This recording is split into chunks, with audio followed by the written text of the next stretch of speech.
Hello, welcome everyone. My name is Francisco, and this is Men's Talk. We're gathered here for represent Rainbow Life Abundant Ministries, and today we have a special guest. I'm sure you see it on the screen. There's another person here, and we're just so excited that he's here today. I'm looking forward to this personally to hear what the man of God have to share, and I also want to encourage the women that may be watching this. If you have any sons, any uncles, nephews, brothers, cousins, any male, I encourage you to tell them to watch this broadcast. And also, too, if you like what you're listening to and hearing, hit the subscribe button, like this page, and encourage those other men, that, especially because I know you ladies, you like to sneak in. Even though this is geared to the men, I know you ladies are you're sitting there watching. So encourage them, and especially if you have or any men that you know that are young fathers or new fathers, tell them this is a must see. Yes, a must see, because there's going to be some things shared that would encourage, uplift, and possibly prevent some pitfalls that may happen in their lives. In Jesus' name, amen. Well, without further ado, I'd like to introduce to you my special guest, Mr. Joe. How you doing, sir? Man, I am doing great, Francisco. It's good to see you, man. It's good to see you too, man. It's kind of bring back memories. We used to do these broadcasts way back in the day, something like before Oh it was all yeah, popular. So this is like deja vu all over again. I know, right? Wow, wow. Well, today, for those that are watching, we're going to be talking about fatherhood, and our special guest is going to be sharing his heart about fatherhood. And let me ask you, Mr. Joe, how you're a father? Well, how many kids do you have? I currently have four altogether. So Wow. four daughters Uh-huh. and one son. So three of those kids are with my current wife, which I've been married for 30 years, and the older daughter was out of wedlock. So Praise God. And you said now, do they have? Are you a grandfather? oh yeah, yeah. Man, So the stop lying. You look too young to be a grandfather, man. oh man, it must be this side of my face that Uh, yeah, so the second to the oldest has a six turning 7 year old girl, and then a almost 2 year old boy, and then the baby girl. She's not a baby, but she's 26 now. She has a 5 year old daughter. So and then Wow. Sam waiting on him to birth some kids and expecting a litter out of him. Oh, wow, that's great. Great. So not only you're a father, but a grandfather. Wow. And like I said, whatever you're using, I want some of that, man, so I can look as good as you become. So you're the big papa, huh? Oh, Big Papa, man. I'm Wow. Papa Big Papa. Well, let me ask you this. What was your experience, or what did you feel, think, or was happening to you when you first found out that you're going to be a father? Wow. So that's now keep in mind that's almost 29, 30 years ago. So the first child, I was extremely nervous. Uh, Wow. of course, we had just been married for a year, Mhm. and uh, we were just in love. I mean, like every newlywed would be, right? We just wanted to hang out with each other, be with each other, just, I mean, do everything together, right? Uh, you name it, we were there. Mm-hmm. And so when she told me she was pregnant, my first thought was, how am I going to pay for this? Right? It's you know, I think it's natural, right? It is Mm-hmm. natural because you Yeah. think about newlyweds, right? They're not, at least 30 years ago. It's maybe different now, but uh, we were careless and free, right? Meaning we didn't save to get married. We just got married because emotionally, spiritually, I mean, she was my best friend. She still is my best friend. Man. And so we didn't really care about, money at the time. We were Mm-hmm. just living day to day, and week to Mm-hmm. week, paycheck to paycheck. So Wow. when he told me about Annalise, I'm like, okay, do I need to get another job? Do I? So those are natural Mm-hmm. occurrences that I think men would think of, like, man, how am I going to pay this? So are my bills gonna get covered? Is she gonna have enough to eat? Am I gonna pay for diapers? All the formula, all that, all that comes into play. But so, fear is a natural emotion. Of course, excited. You Mhm. know, my first child. With my wife, and didn't know if it was going to be a girl or boy. Of course, I wanted a boy, but hey, it turned out to be a girl. God gave me what He gave me, and Mhm. um, firstborn is just gosh, she's just an how can I put it? It's well, since you only have one, but the firstborn are, I would say she's just like her mom. Really like focused, like to the point. There's no beating around the bush with her. She's got a focus in mind. So that's my first one. And then with the second child, who happened to be a girl too, that would be Alexis. Uh, you know, I knew it was gonna be a girl. I just felt it in my heart it's gonna be a girl. Mhm. And so me coming from my own child, I was like more excited. I wouldn't say more excited than first, but just like knowing that my older daughter would have a younger sibling. Mhm. Because I grew up with many cousins, but I'd never had a brother or sister of my own. So Mhm. uh, to know that they're siblings now, and Right. watching other siblings grow up and they have that bond, and yeah, they have their arguments, but I was just excited, man, that these two little girls are going to grow up Mhm. together. And so with that one, she is totally opposite from the first. Uh, Alexis is more like a butterfly. She's just like, hey, I'm gonna fly from flower to flower to flower. She's social, and even today, she's very social. She's outgoing. She's uh, just she wants to be out there, Mhm. just meeting people and doing new things, taking risks. So that's the middle daughter, and then the younger one, I still call him a baby, but he's not a baby anymore. He's 22 now. That's Samuel. So that's Mhm. that's my son, my only son. And now when he was born, you know the story about that. I Mhm. I told God, we actually wrestled, right? In my prayer room, I like, God, come on now. Two daughters. I don't have enough bathrooms or mirrors or combs in the house because they're always arguing about something. So I just gathered in my closet at the time, and I just really, God, just give me a boy, and that's why we named Sandra. So ask of God is what that means. And Samuel, he's a go getter. I think what happened with Samuel. So the two daughters were public school. Samuel was homeschooled, and but he's a gatherer of information. Like he will take everything in, ask questions, and re-ask questions, and to the point of, hey, so what are you doing with all this information, right? This is a type of kid who would be in his little black robe at 6 years old with his little chanclas, his slippers, and he looked like a little Hugh Hefner, right? But his cigar was YouTube. He loved just gathering knowledge. And at 6 and 7 years old, he was writing his own scripts for computer programming. This is how smart this kid was. He learned how to play the guitar via, YouTube. Learned how to play the drums via just listening to, you know, CDs or looking at YouTube. He'd be in there drumming and playing, and taught himself how to play the piano and the organ. So this kid, we knew something was going to be special with this kid. So fast forward, um, this guy's already bought three houses.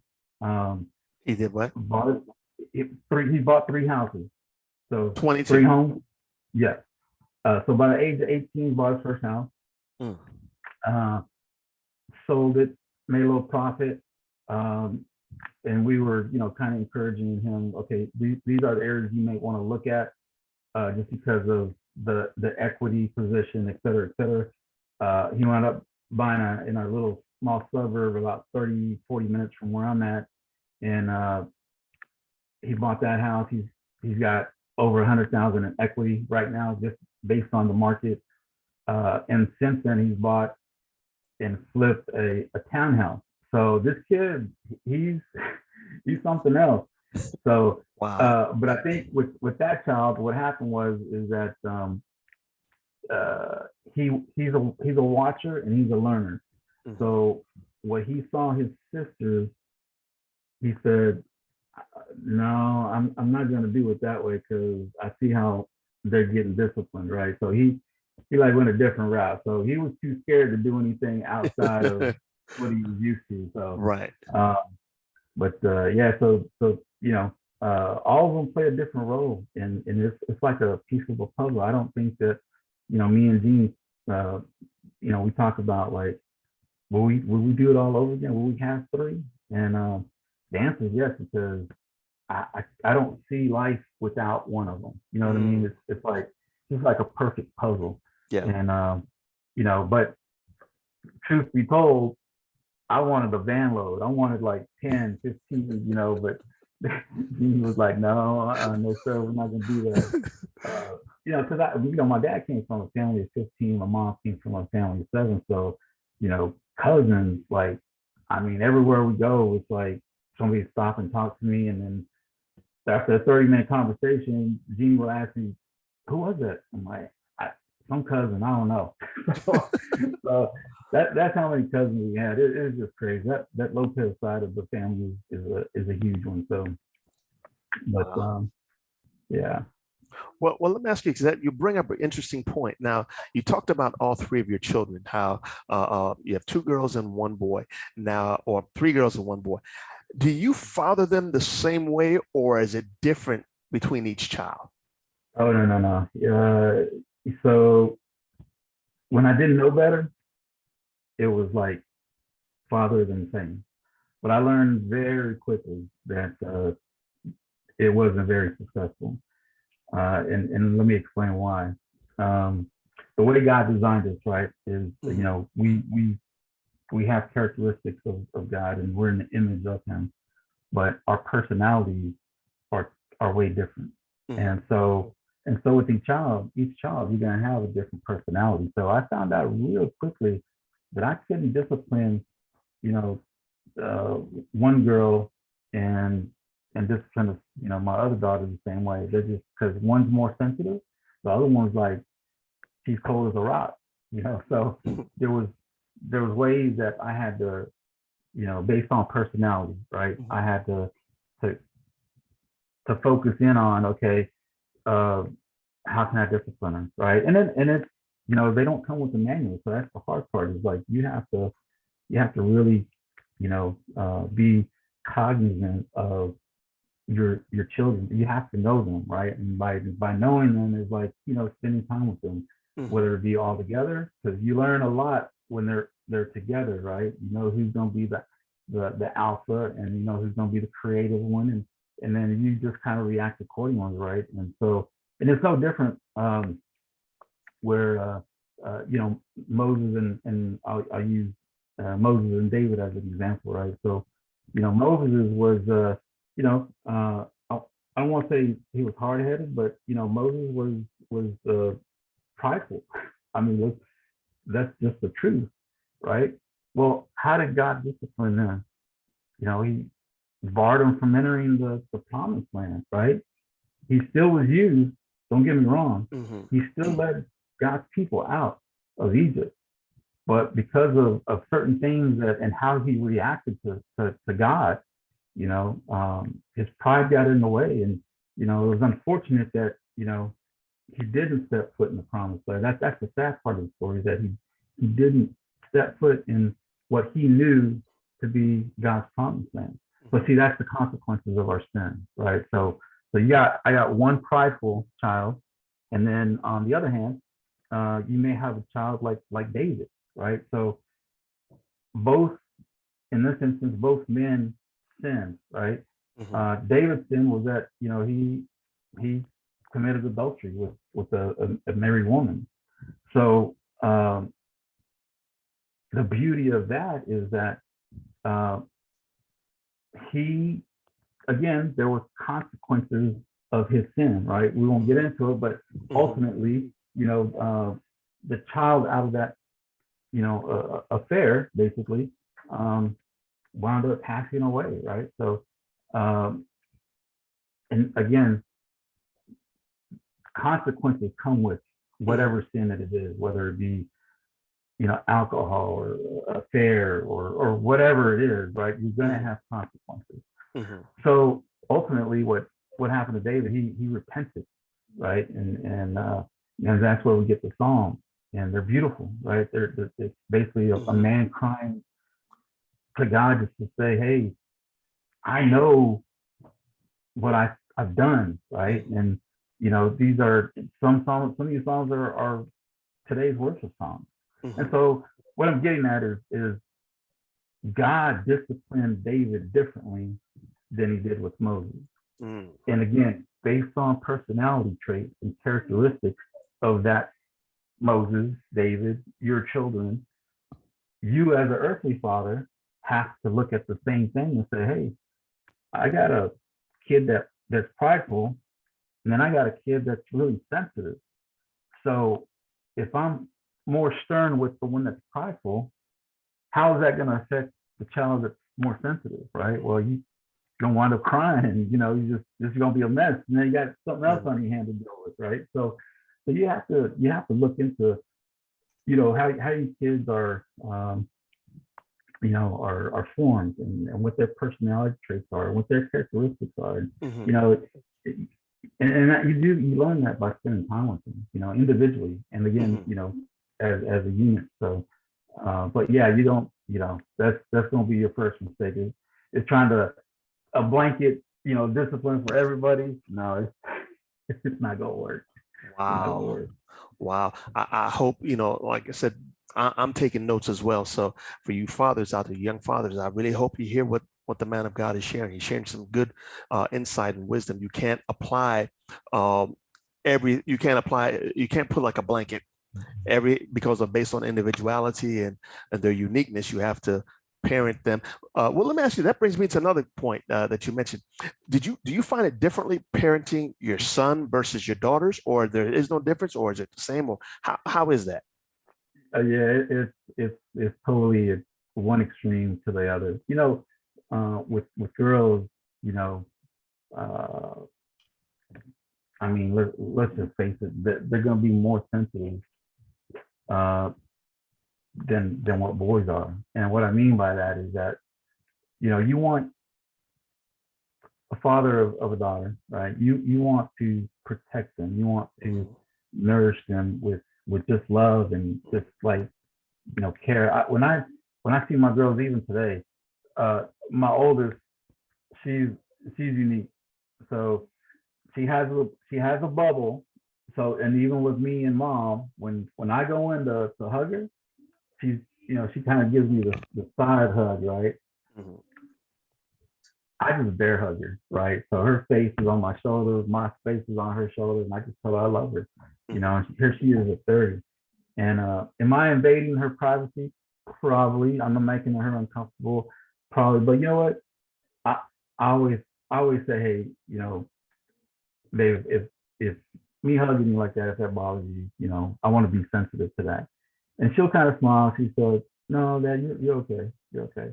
But see, I already know that because I've asked her like every time, because I know how she is, right? I know that I'm getting into her bubble. And so, I test my boundary as a dad, and not, but see, you can only do that, and you only will know that by I go back to spending time with them. So I know this child. I know, what makes her uncomfortable. I know, what she likes and doesn't like. And there's sometimes that I either forget, or I might do something that I wouldn't say offender, but you can tell like body language. And I say, hey, babe, if that makes you uncomfortable, I won't do it again. And being that sincere, you got to be transparent, right? I mean, kids will pick up on the transparency, whether you're fake or real, whether you really mean you're sorry or you just saying sorry just to say sorry, you know. Um, so I again learned that at a real young age, you know, me being a young father and them being a young child. Mhm. Um, and so they're totally different. But getting back to, you know, uh, parenting, you know, I want to teach my daughters, and I think I have now that they're older, because of you know, I got one married daughter, and the other daughters, she's still waiting on her king, and that's fine. But I want them to know that, hey, when I serve you, that's that's what you should expect from your husband, right? And not out of duty. It's because out of love, right? It's Mhm. uh, no different how Jesus paints a picture of serving the church, right? The bride.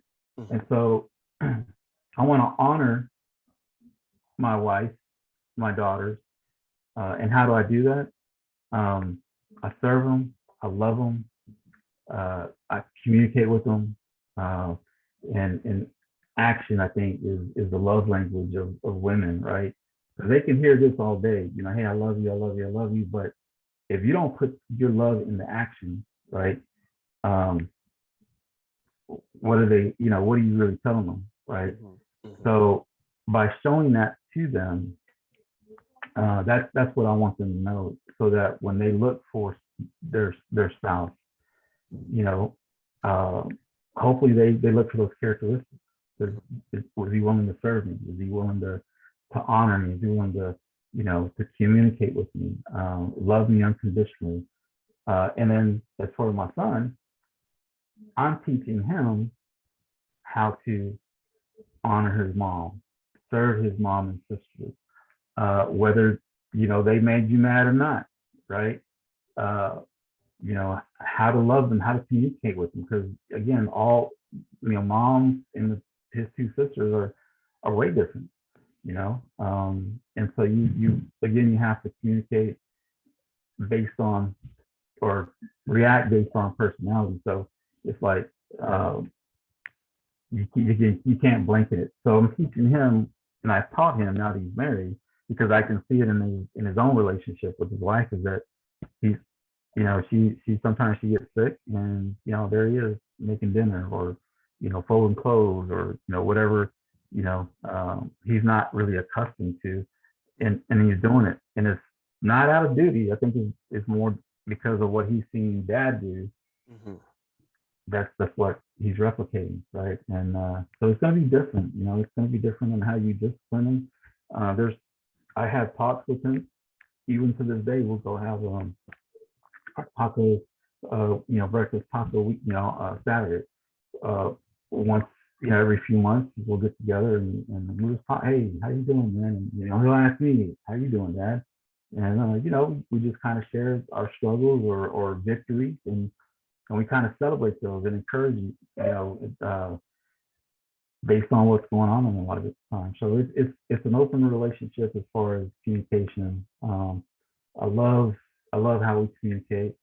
You know, it's same thing with our daughters. I, you know, this generation is so used to texting. It's like, oh my gosh, I just want to pick up the phone and call you. That's all. But hey, you know, I just go with the flow and just, you know, so I'll send them scripture. And I'll start, you know, hey, I'm just thinking about you today, or I heard this worship song, and I really thought about you.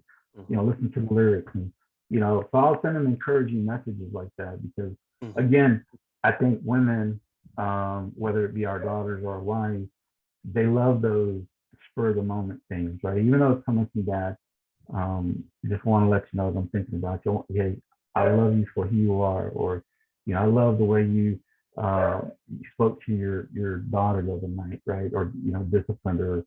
I love seeing you being a mom. You know what I mean? Mhm. It's like encouraging for me as a dad, Mhm.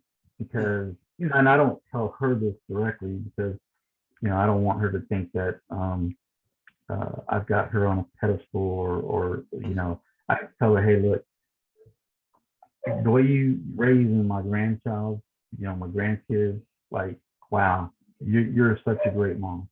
So just little niblets of that throughout the week. It's not every day. It's Hmm. probably once every couple of weeks I might send something, depending on what's on my heart. Right, if I hear a Right. song, thinking, hey, I heard this song, I thought about you. Right, so and I sometimes I get a response, sometimes I get a little smiley face emoji, Hmm. a heart emoji, and you know, it's a hey, or and sometimes I get a hey, thank you, Dad, I appreciate it. So uh, it's different. It is way different, and like I said, boys.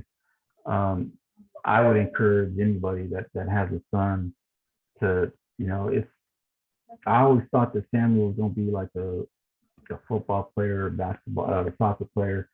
And when you have a son, you like if you played sports, you're like, oh man, I hope he follows in my footsteps. You buying all the gear, the cleats, tennis shoes, and and he doesn't want to have anything to do with that sport, right? And that's okay. Hmm. I remember I took Sam to football tryouts, and he was what's the word when you like both right hand and left handed ambidextrous? Yeah, something like, yeah, yeah. Yeah, yeah. So at a young age, I mean, he must have been 10. We were in the pool, and I had to Nerf football, and we're just throwing right. And I noticed that first time he picked it up and he threw it with his left hand, perfect fire. And I'm like, so I threw it back at him. I said, Sam, throw with your right arm, and let me see that. Picked it up, threw with his right arm, perfect fire. I'm like, oh my gosh.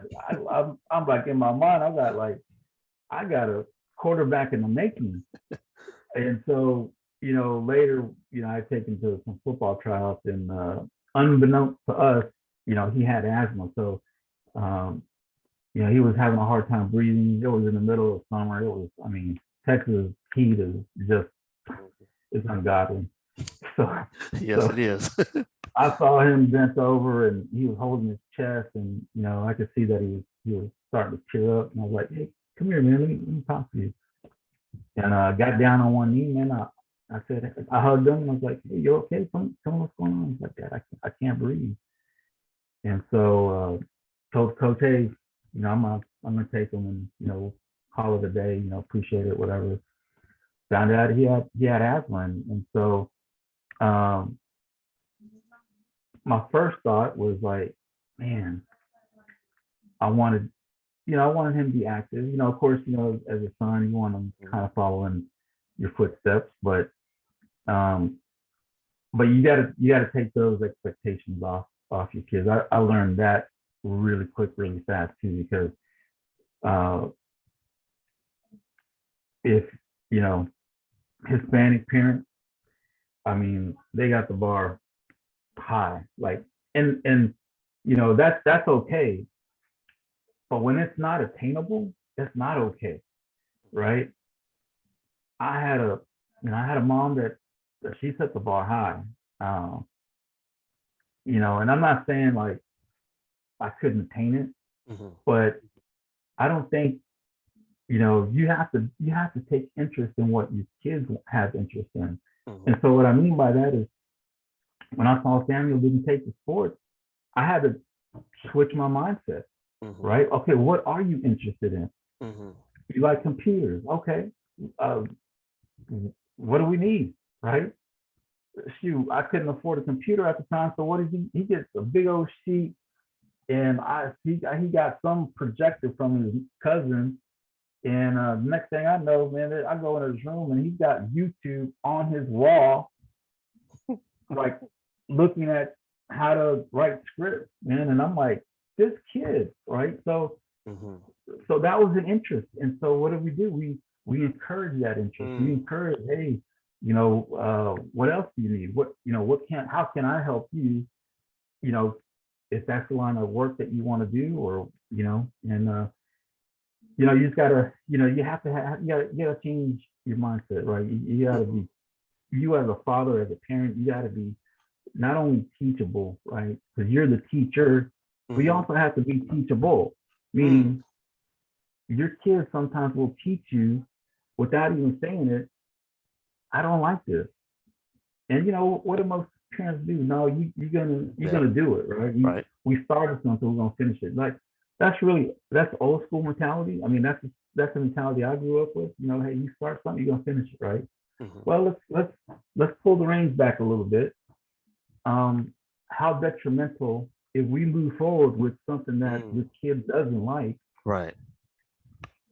You know, are you forcing rebellion at this point, Mm. right?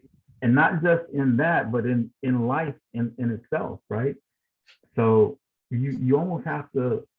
You always I got this saying of like let's look at the bird's eye view, right? So Mhm. bird's eyes are way up here, and they can see, you know, where they're flying around at Mhm. a huge radius, right? So let's look at the bird's eye view and say, okay, if I head down this road, knowing that he doesn't like that, what kind of uh, issue am I going to deal with when he's a teenager, Mm. when he's a young man, right? So as young fathers, we don't think about that. But I'm here to tell you, you have to look at what the future looks like if you go down that path.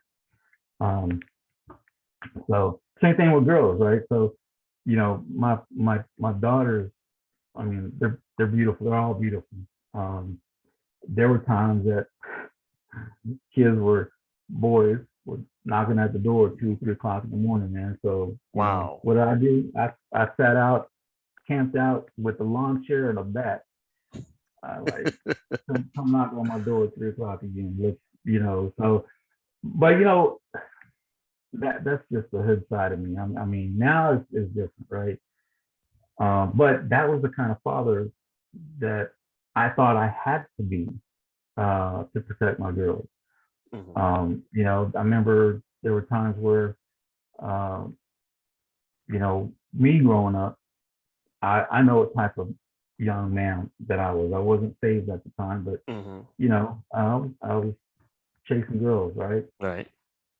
Well, it's like when you had those characteristics, you kind of see that coming Right. when you have daughters from like 2 miles away, right?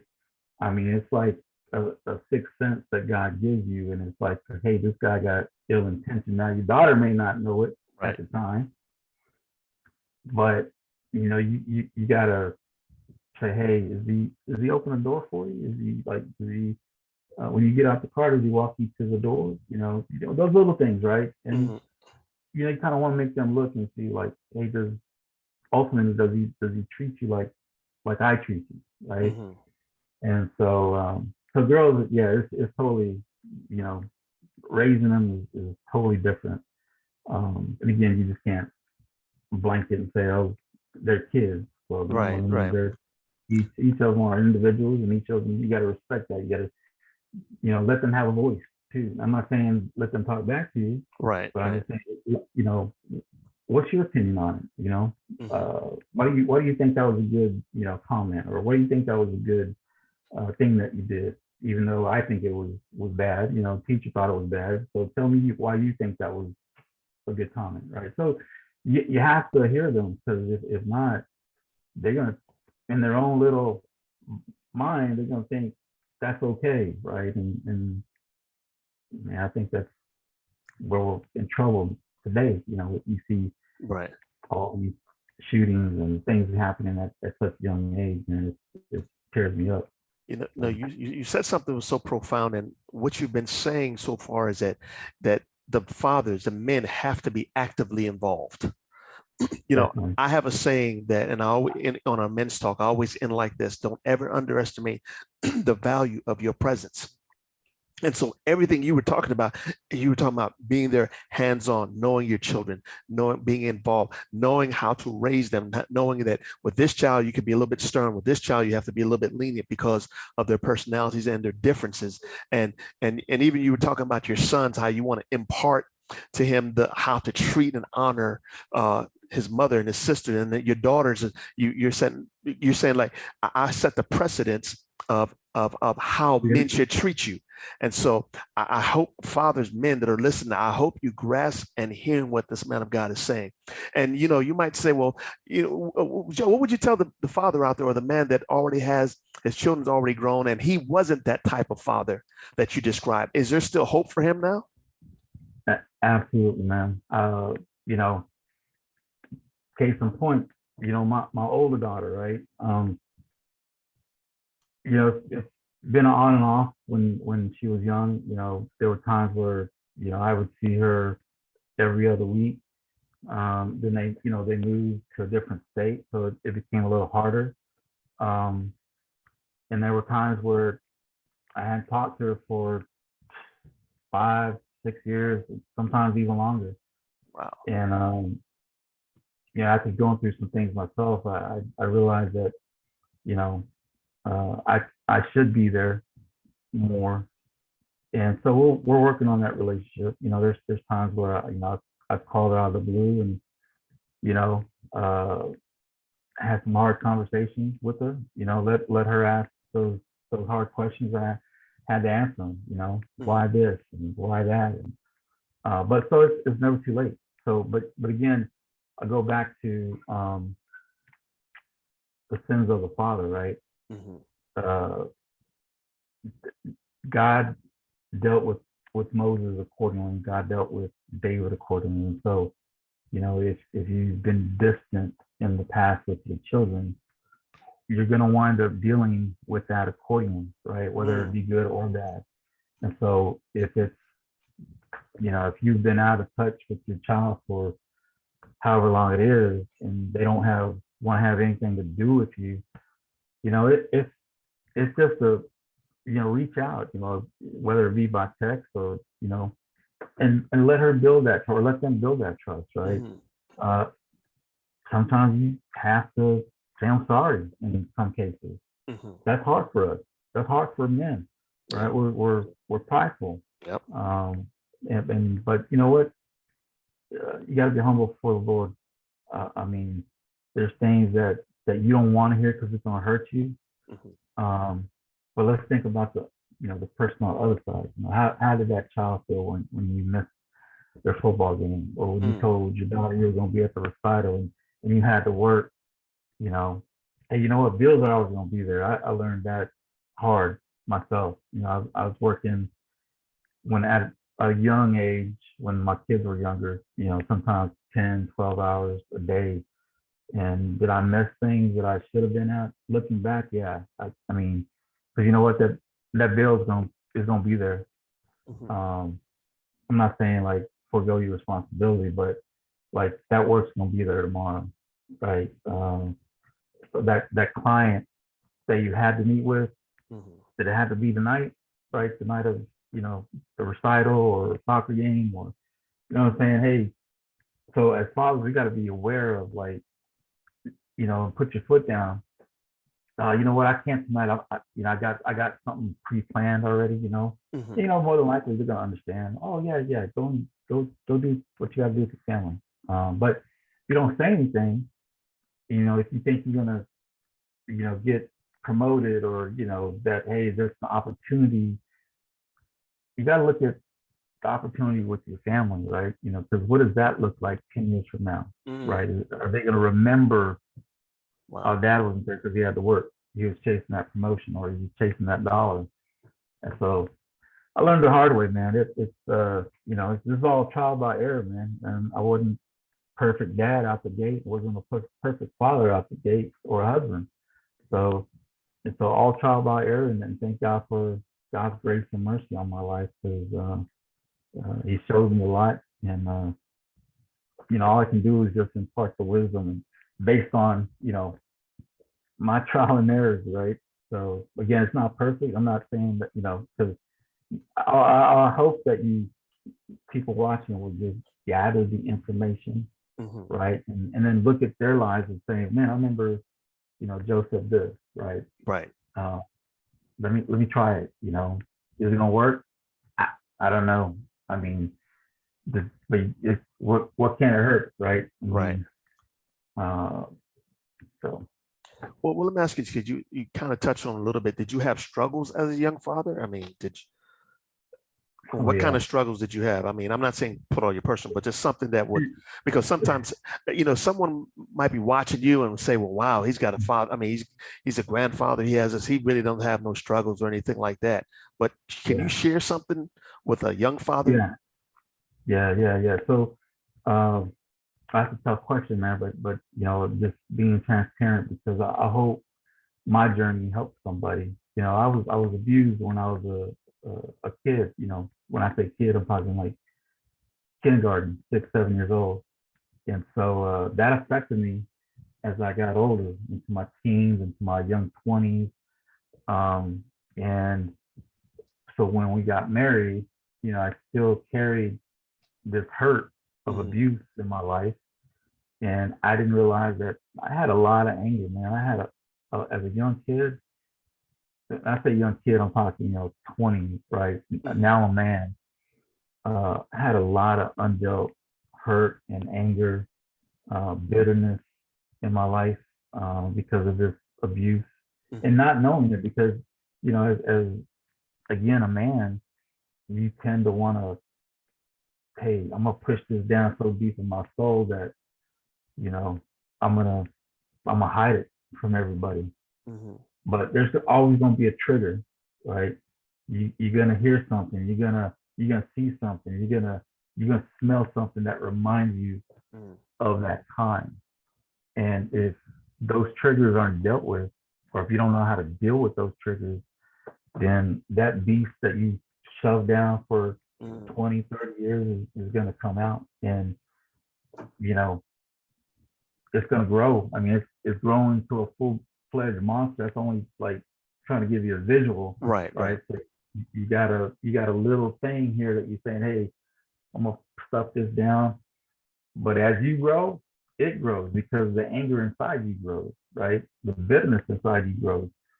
So now this thing is, instead of a little bitty thing, it's like overwhelming. It's huge. And so, there were times where, um, there I was verbally abusing my daughters, Mm-hmm.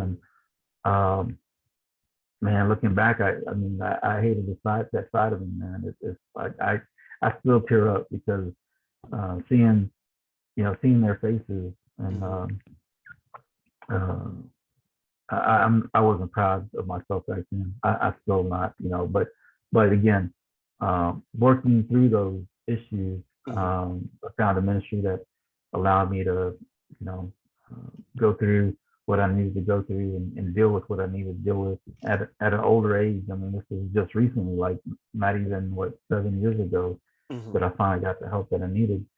And there were some tough conversations out of that, right? That Mm-hmm. that I had to have with each of my family members, wife included.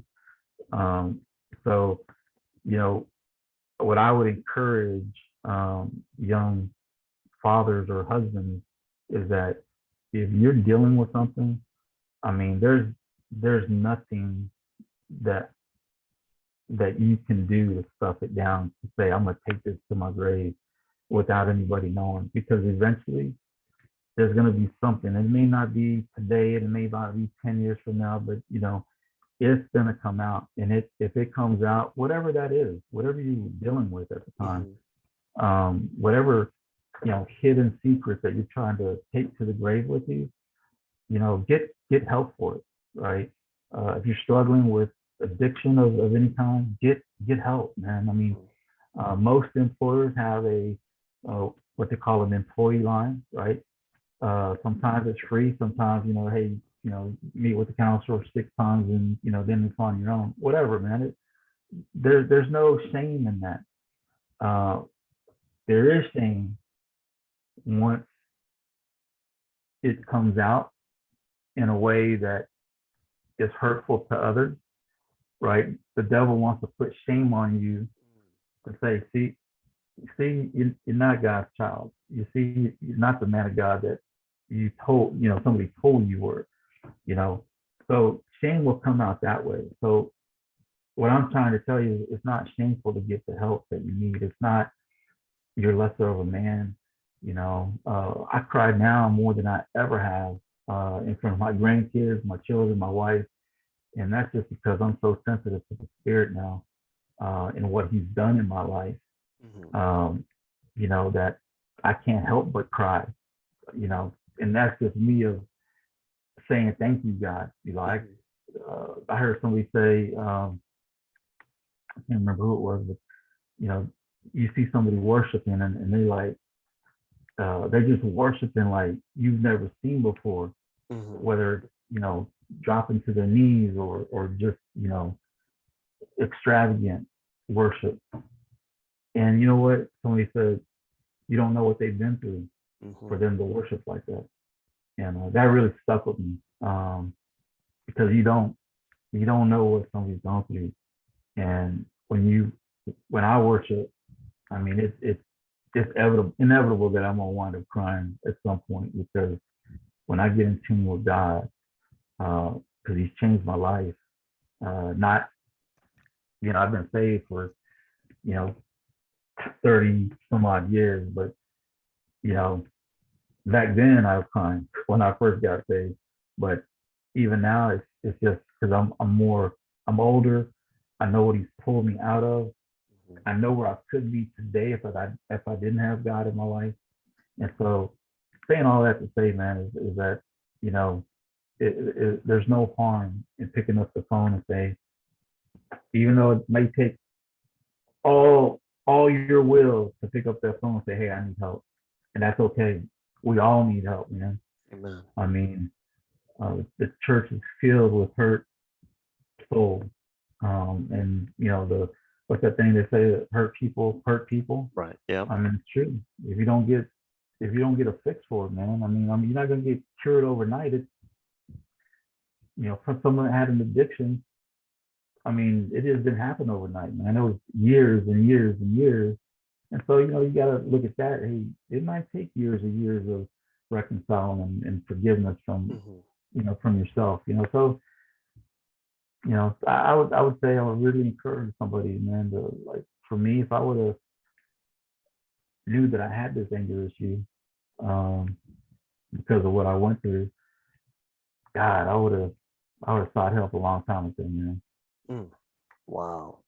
Wow, that's good. I like what you're saying, um, because you're sharing, with a young, you're sharing from your heart that, amen, if you need help, because, our male ego will get in the way. No, I'm not going to let anybody know because I don't want to come off as weak or soft or anything like that, or Right. make it look like I'm less than a man. And so, you just heard this man was saying that, look, he needed help and he had to apologize to his children. And, it's like, wow, it's really good. I'm glad that you're able to share this because, and then also your testimony, because you're letting someone know you don't have to stay in this. God can bring you through it. Amen. One of my, even though I know you, one of my favorite things, it has to do with Sammy. I don't know if you may remember this, is when he was going to be baptized. I will never forget that when you said it was an honor for you as a dad to be part of the baptizing your son. And I thought about that thing stuck with me all these years. And so I'm sharing that men that are watching, get involved in the lives of your kids. This man, he wanted to participate in his son after his son received Jesus Christ. He wanted to be there and be a partaker of him being baptized in water. So fathers, get involved. I mean, this is what this man has been talking about, being involved in the lives of his kids, being Yeah. involved. You even said something that's like, you know, as kids, we think about this, how come my parents don't listen to me? They'll tell me, oh yeah, tell me what you want. But then really, if I do tell you, would you slap me upside the head or pop me one?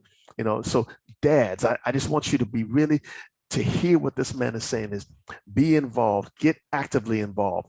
And so, well, let me ask you another question, because you did mention this earlier about being a grandfather. Do you find fathering differently now that you're a grandfather versus before you were a grandfather? Oh my gosh. Yes, absolutely. Uh, and this goes back to my anger issues, right? Mhm. Any little thing like spilling the juice on the carpet. Oh man, that went from 0 to 100 real quick, right? And you can imagine, like, I mean, like I'm sure when you were younger, you saw some like your mom was saying some, things in Spanish that you're like, oh man, I got to clean this up, man. You know, parents, we could be harsh, man, for the littlest thing, right?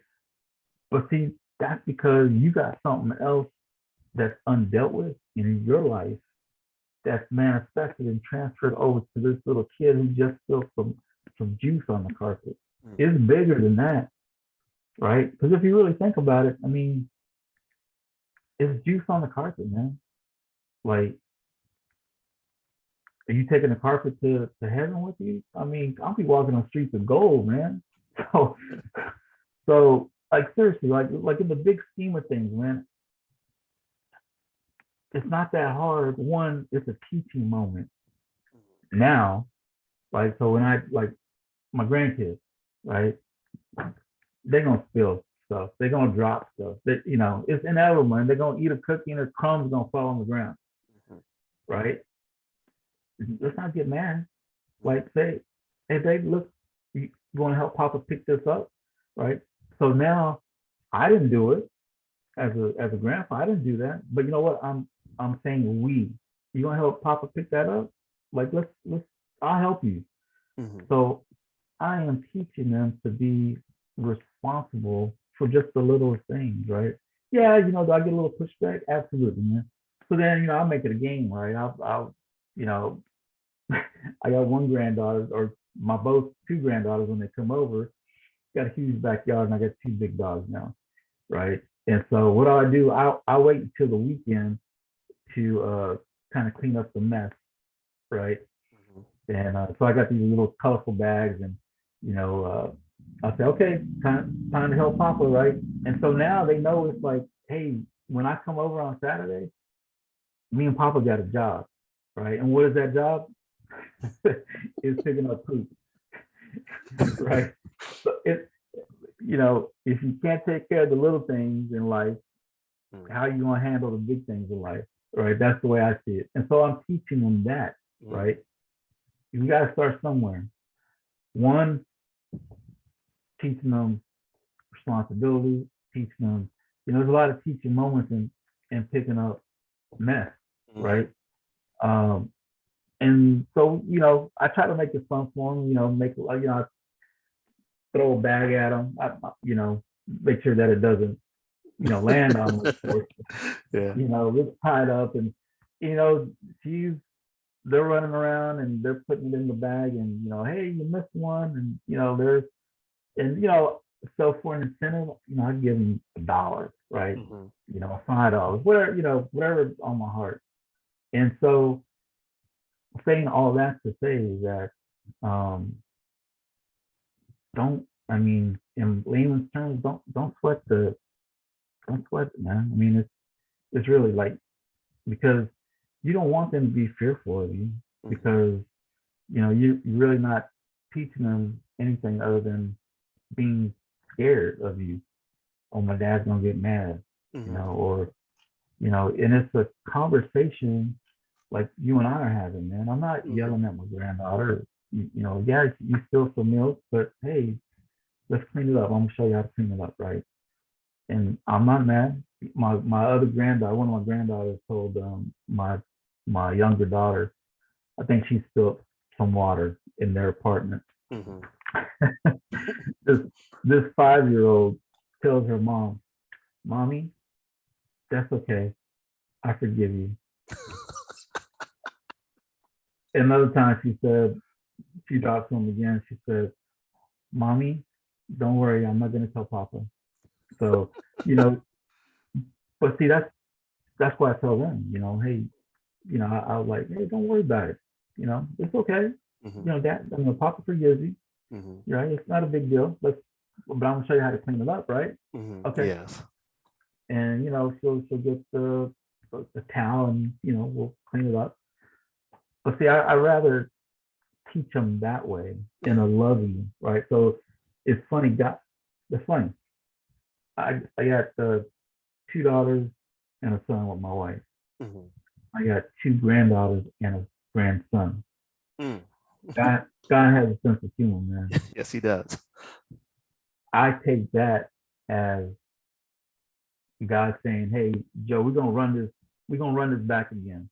And you're gonna get it right this time." So it's like a do-over in a sense, right? And because you know what? How I love my grandkids, my daughters are watching. and now they have a different heart for me, right? So as a dad, I was pretty harsh on the oldest one, Mhm. a little lenient on the second one, but still harsh. But when they see their dad being tender to their own kids, Mhm. they're like,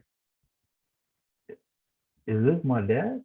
Because normally you would have, you know, a curse word would have been had by now with my dad, the dad that I know anyway. Mhm.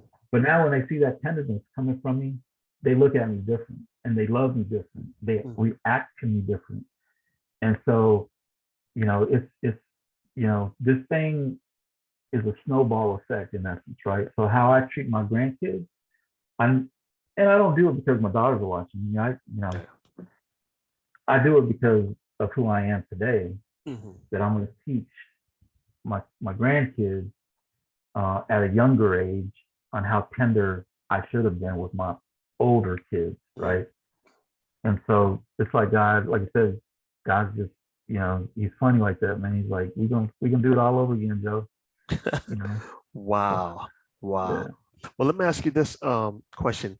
Is there any, is there one thing you wish someone would have told you before you became a father? Or maybe more than one? Save money, man. Save your money. Wow. Start out early because I mean, let's face it, right? I mean, you just had your precious little baby, man. Diapers are expensive, nowadays, man. And back then, when I I was living paycheck to paycheck, man. And uh, but you can't have a little baby wearing the same diaper day in day out, So when I say save money, I was kind of being facetious, but Right. hey, put a little something, you know, that you have to go out to eat tonight. Do you need that, you know, that nice sweater, that you've been wanting for $70, whatever. It's the little things Mhm. you personally sometimes need to sacrifice, um, based on situation. Again, some may be struggling, some they may not be struggling. But Mhm. for me, my parents, all they taught me was work hard. That's it.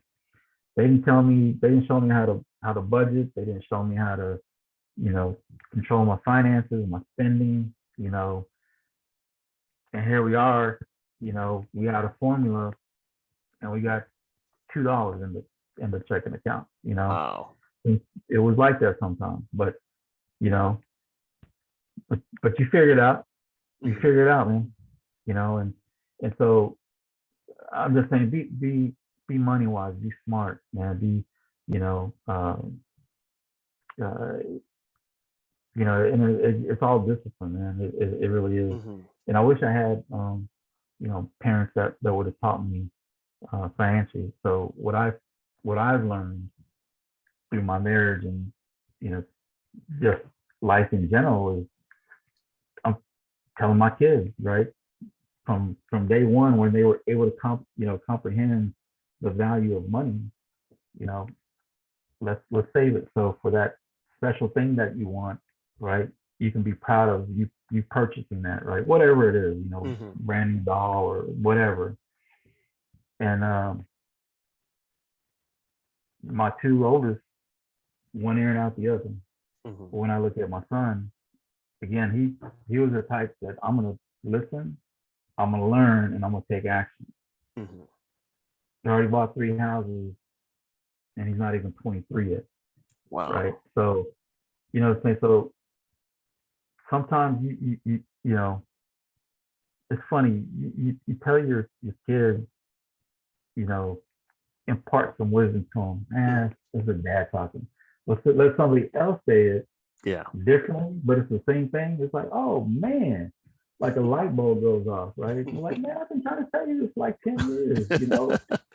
It just works out that way, man. But as long as they get it, Right. right? I mean, that's the important thing, because you want them to be successful in life, right? Whatever that is. Um, so I would say for somebody young starting out, I'm not saying that, and I'm trying to harp on finances, but that's important. Now, don't spend frivolously, because that child's gonna they're depending on you to eat, to have the proper, you know, covering and so forth, the health care. So they're babies are expensive, man. I mean, especially today. I mean, whew, it'd be hard for me to have 3 kids in this Mm. day and time. I mean, it's but I'm past that stage, so thank God. Wow. Wow. Well, we're wrapping up here, and this is going to be the final question. Um, and again, let me say this. I want to say thank you, sir, and for the things that you poured into us, because again, this is some good, sound wisdom, godly wisdom at that. And then you're sharing from experience, some of the things, some of the pitfalls that you went through, and especially when you were talking about saving money, it's like you understand the responsibility, because you even said so early, when you find out you're going to be a father, you're going to be scared, because you're like, how am I going to pay for this? How am I? And if you and let me say this, young man, if you just found out that you're about to become a father and you're scared and you're like nervous, and great, that's good, because it shows that you're concerned and that you take responsibility very seriously. Because again, when you find out you're going, I'll never forget what a gentleman told me. He said, uh, when I proposed to my wife, I told him, I said, man, I can feel the weight of responsibility. I'm like, oh, because I didn't know. And he's like, oh, good. He said, if you didn't feel that, I'll begin to wonder. He said, but you said, if you think that's heavy, you wait till she tells you that she's pregnant. And he was right. He was right, because you feel that weight of responsibility, like you were saying. You're talking about the finances, but man, he's talking about the responsibility that comes along with it, because it's no joke. Like you're saying, the covering, and because I start thinking, okay, I got to pay for diapers, I got to pay for food. This little child's going to look to me for everything. How am I going to eat? Yeah. How am I going to, if I get sick, you get the medication. I mean, so it's a lot. So it's a lot. So, and our final question I would like to ask you: if you can go back in time, what advice would you give yourself as a young father? Talk to us, Big Papa. Wow. You know, I had to think about that one, man, and I really, think about my journey and where I'm at right now. It's been hard. There's been some hard times, and there's been really a lot of good times, man. But if I knew what I know now, I would just tell myself, you know what, at a younger age, like, get the help that you need. Right? Um, it's gonna save you a lot of heartache in the future. Um, Also,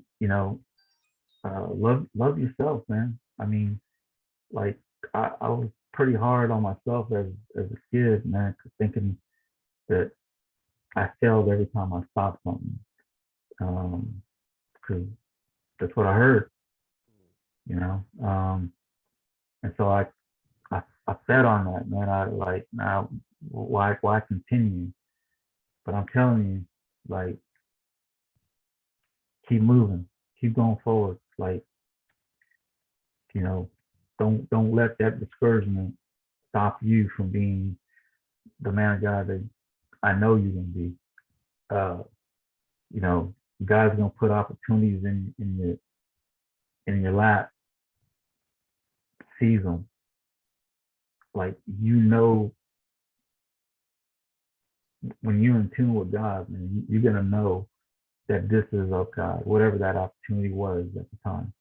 Uh, I would tell myself, you're worthy. Um, be who God created you to be, um, regardless of outside circumstances. You know, people telling you this in your ear. Regardless of that, you're destined to be a man of God, man. You're destined to be a king.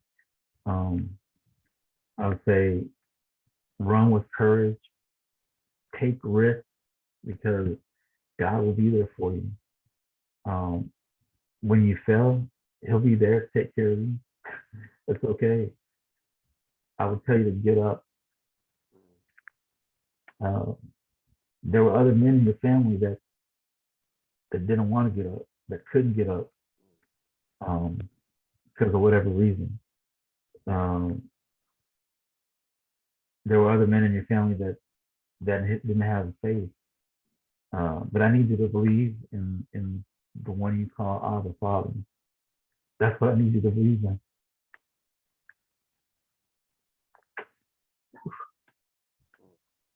Your future, um, your future wife, your future kids, your future grandchildren, they depended on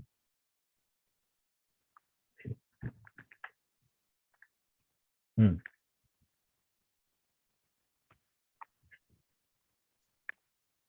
Because when they look at your picture one day, they're all going to say, it started with him. It started with him.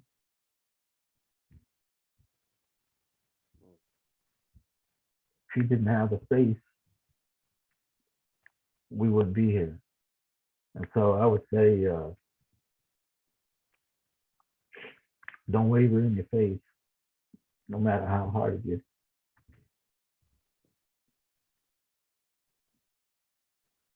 Man, uh,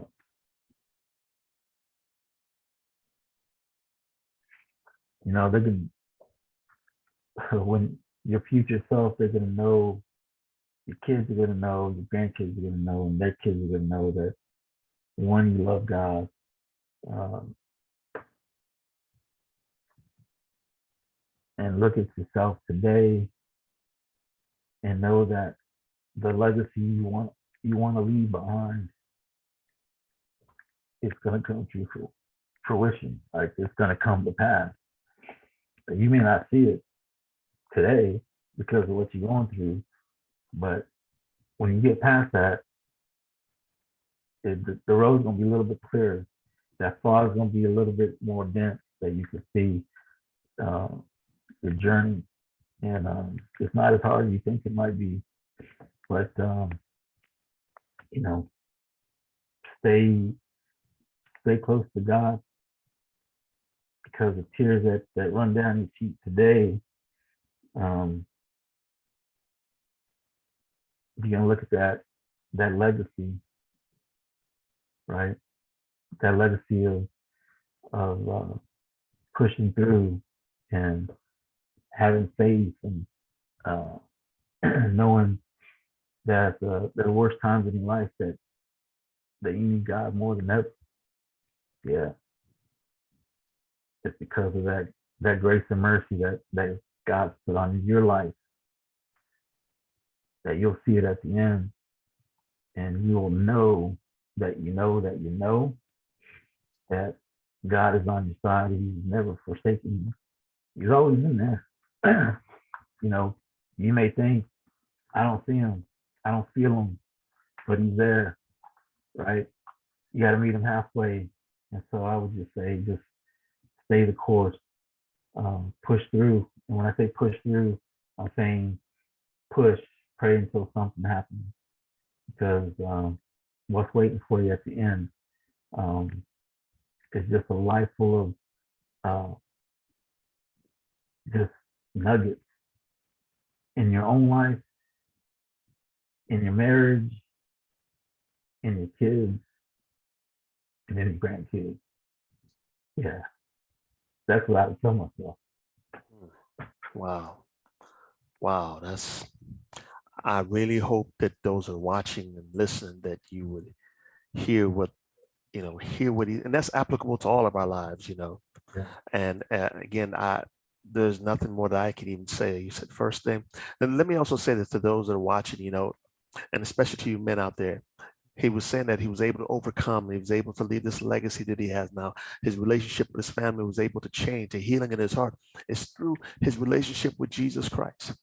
I'm not talking about church or religion, but I'm talking about having an encounter with Jesus, the living Christ. And that's how he was able to overcome. That's how he was able to leave the legacy. That's how he became the father now that he wasn't earlier. And he was saying that, his father to his kids and his grandkids, and even though he don't look like he has grandkids, but look at the legacy, look where he is now. And so for those of you that are watching out there, I want to encourage you to receive Jesus, the living Christ. I'm not talking about church or religion. I'm talking about having an encounter with Jesus, the living Christ. If you want the same peace that this man was talking about, if you want the same joy, like you said, these tears that he's crying, and not tears of pain, but they're tears of gratitude and tears of joy, because he remembered where God has brought him from to where he is now. And so I want you to say, Lord, come into my life in your own language, man, because I know how we as men think. You talk to God in your own way, but if you mean it from the sincerity of your heart, the Spirit of God will come into your heart and he will change you and transform you from, excuse me, from the inside out. You may feel something, you may not feel anything, but it's all by faith. But again, it gets back to the sincerity of your heart. And then next, what I want you to do is I want you to get a Bible for yourself, men. I want you, there's no excuse nowadays. If you don't like to read or cannot read, you can go online and listen to Bibles online. I do it all the time. If you may say, well, I don't have a Bible, we can go on YouTube and or go on the internet, or even we have Bible apps. You can get into the Word of God for yourself. And secondly, in this order, ask God to connect you with a local body of believers wherever you are. If you don't have a local body of believers, you can see our information is available to you. You can connect with us, and we can connect together. But get connected with the body of Christ. First, get connected with the Word of God, and then get connected with his local body. And I want to thank our special guest, Brother Joe, Mr. Joe, Big Papa as I call him, for sharing with us the words and the encouragement and his life experience, because I wanted him to share from his heart to us, because again, I'm a new father, and so some of the things he's sharing, I'm learning. I'm taking notes. I'm going to go back and listen to this myself, because there's some good insight. Even though I know him, it's still some good insight, and these things are applicable. And again, I want, for those of you that are watching, let us know where you're watching this from, what city, what state, what country that you may be watching, and also take heed, listen to what the man of God has said. And for you women out there that have brothers and uncles, husbands, grandfathers, whoever, send them this link so they can hear this, because Brother Joe, a lot of times I always say on our broadcast, I don't wait till June, the third week of June, to say Happy Father's Day. Every day should be Father's Day. So I want to say Happy Father's Day to you, sir. Happy, blessed, joyful Father's Day to you for being, and let me say this, I know I can say this on your behalf. I thank you for being the father to the other young kids that may not have had a father. And you, because your daughters and your sons will bring kids home, and they were like, wow, I wish I had a big papa at home. And you became their father surrogately to them. So I honor you and bless you, sir, for being those children's father as well. Amen. Amen. Well, amen. Amen. And what was the name of your grandkids again? Well, let me ask you this one before you answer that. Tell me if this is true, that grandkids have a way of stealing your heart. Is that true? Oh, yeah. Oh, yeah. They know when they come over Papa and Nana's house, Papa got them hooked up. Like they got their own snack drawer, they got their own shelf. They open the fridge. They know that, hey, eye level, I'm gonna find yogurt, I'm gonna find water, I'm gonna find juice.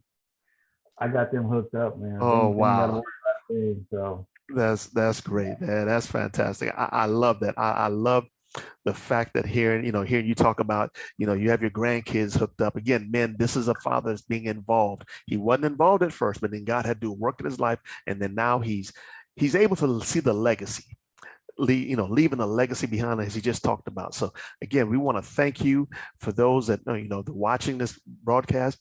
And again, like and subscribe to this, and when we have more teaching in series like this, you'll be notified of those things. Until next time. Well, actually, before I go, I always like to leave. Don't ever underestimate, men, the value of your presence.